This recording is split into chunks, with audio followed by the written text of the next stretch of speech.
Seagrass is so important because of the meadows it forms. It's a flowering plant that exists in the sea, but when it grows together, it creates these meadows. And those meadows are amazing habitat, not only for wildlife, but for us as well. So it provides shelter for the animals that use our coasts and our seas. It provides nursery grounds for fish, but it also has the potential to trap sediment, to reduce wave energy, and to trap carbon, which can then be one of our tools in the fight against climate change. So it really offers so many benefits to us.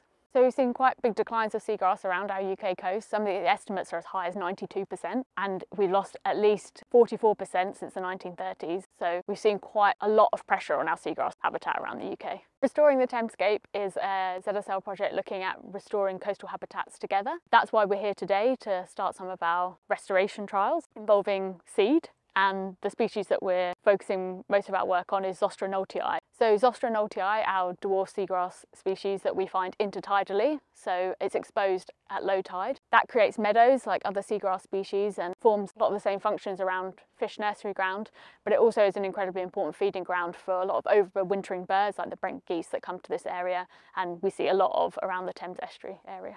Earlier in the summer this year, we were looking at transplants as a technique for seagrass restoration. So we're going to compare our seed-based restoration techniques to the transplant restoration techniques to see what works. This work's important today because we're trialling this as a technique to use in seagrass restoration in the Thames. So if this is a technique that can work, we hope to then use it to scale up our seagrass restoration in the Thames. In order to restore seagrass, we really need to look at what disturbance there is on seagrass already.